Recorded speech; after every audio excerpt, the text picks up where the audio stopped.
अऊज़ु बिल्लाहि मिनश्शैतानिर्रजीम बिस्मिल्लाहिर्रहमानिर्रहीम। आज तो सबसे पहले माज़रत, कुछ तबीयत नासाज़गी की वजह से मैं 1-2 दिन अवेलेबल नहीं था। अ, अगर मैं सियासी अ, व्लॉग की बात करूँ तो कुछ ऐसी शख्सियत हैं जिनके लिए दिल करता है कुछ स्टडी करने को, कुछ कहने को दुनियाए इस सियासत में।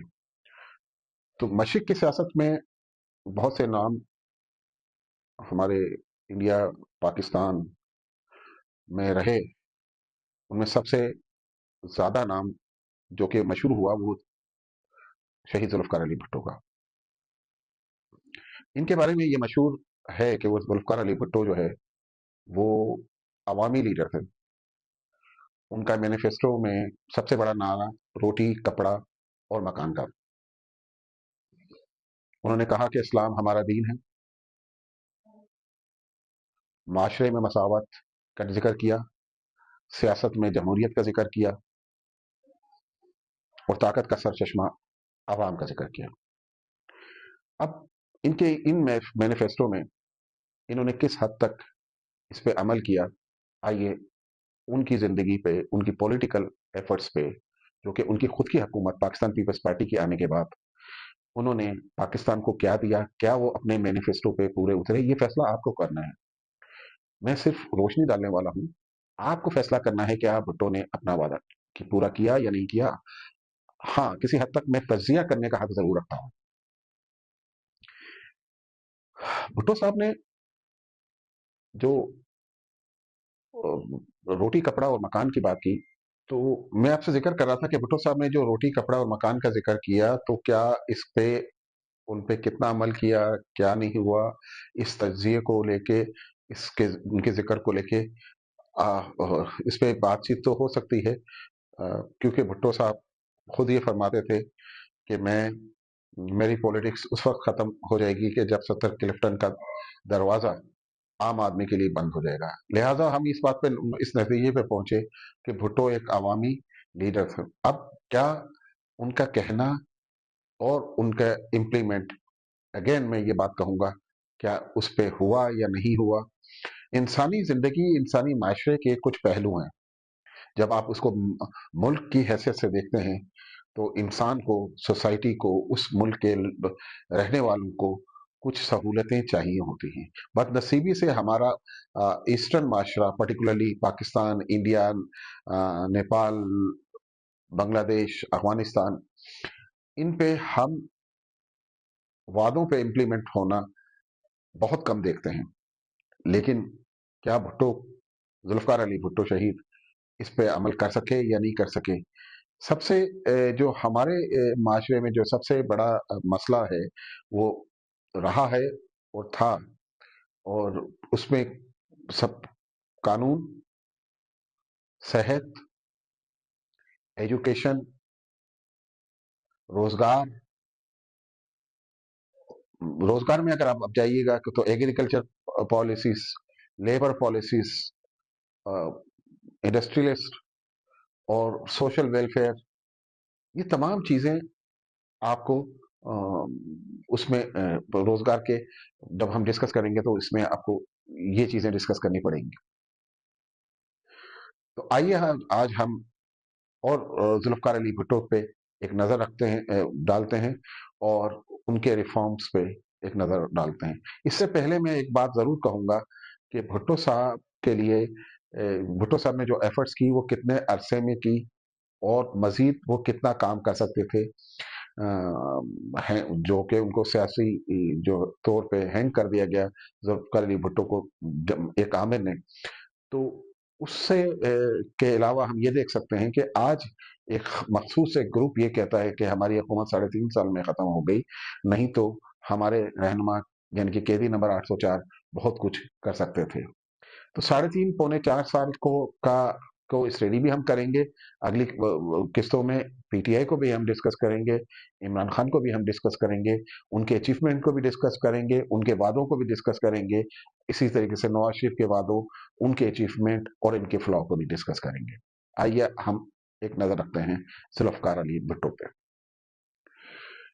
भुट्टो ने जो भी किया। सबसे सबसे पहले मैंने आपसे कहा कि मुआशी तौर पे मुस्तहकम करने की कोशिश की या नहीं की, उस पर देखें। तो सबसे पहले अगर हम एक नज़र डालें लेबर पॉलिसी पे, लेबर पॉलिसी भुट्टो साहब ने दी, जिसमें लेबर को एम्पावरमेंट दी। लेबर को एम्पावरमेंट से मुराद ये था कि भुट्टो साहब ने एजुकेशन, हेल्थ, इसको एक खास डिपार्टमेंट, वेलफेयर डिपार्टमेंट के हवाले कर दिया।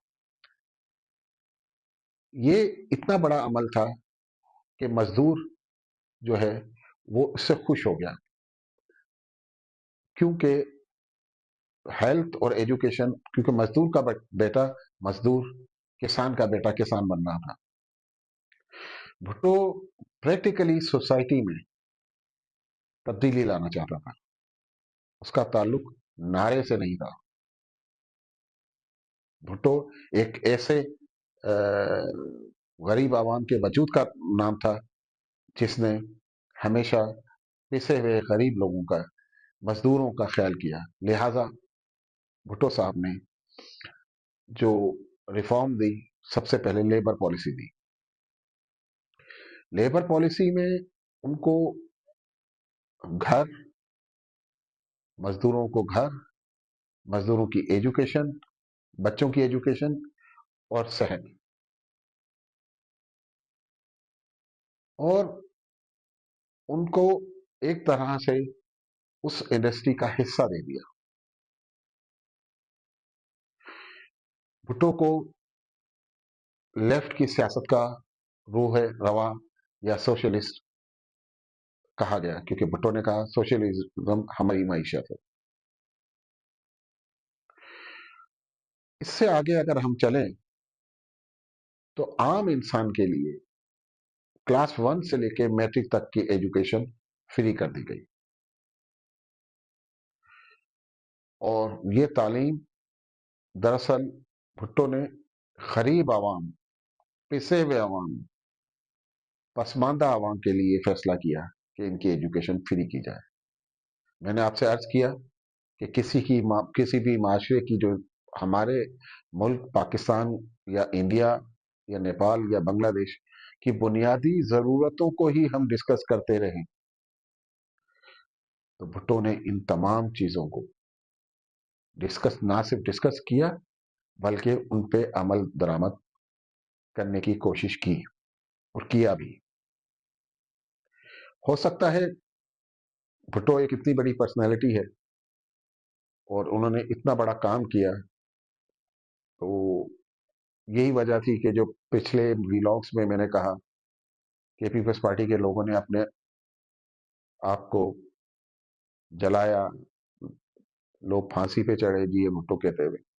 ये दरअसल जुल्फकार अली भुट्टो की कोई फैन फॉलोइंग नहीं थी। भुट्टो ने एक नजरिया दिया आवाम के लिए। वो उसने बताया कि एक जागीरदार, एक सरमायादार गरीबों में बैठ सकता है और उनके दुख सुख बांट सकता है।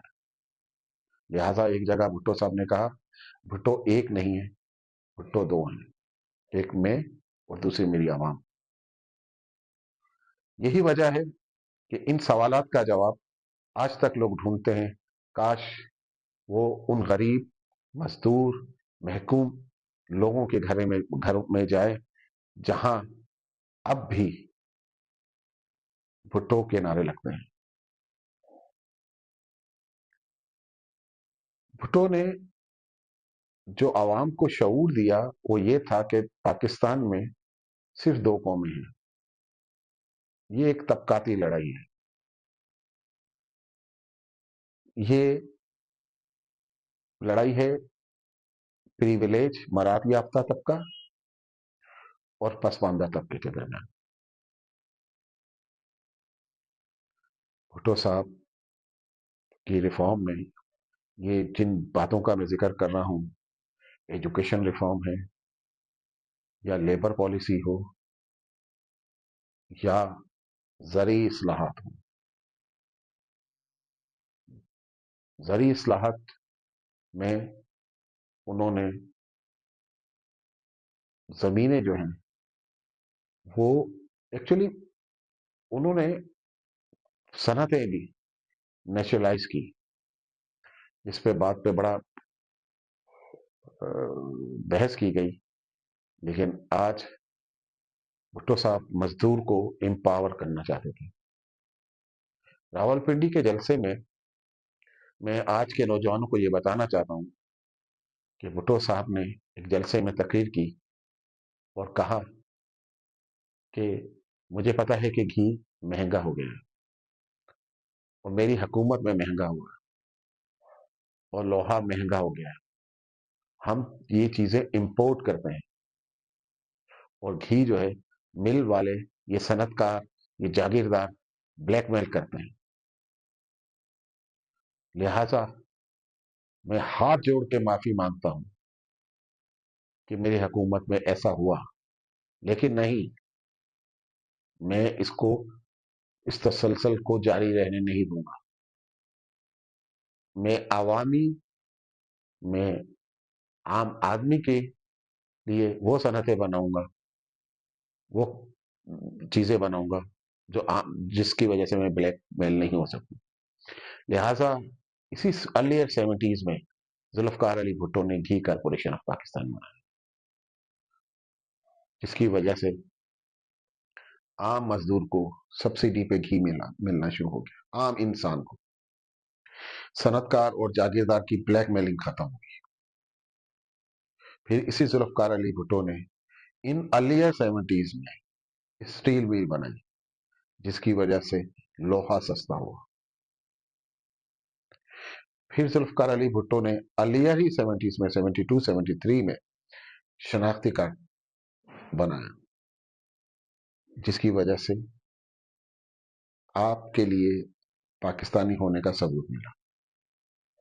بھٹو صاحب نے پاکستان کو آئین دیا، یہ بھی 73 میں بنایا۔ بھٹو صاحب کے اگلی اچیومنٹ میں انشاءاللہ تعالی اگلے ویلاگ میں دوں گا، اور اس پہ کوشش کروں گا کہ آج کے نوجوانوں کو یہ پتا چلے کہ آج بھی جو نظریاتی کارکن ہے وہ یہ کیوں کہتا ہے کہ بھٹو زندہ ہے۔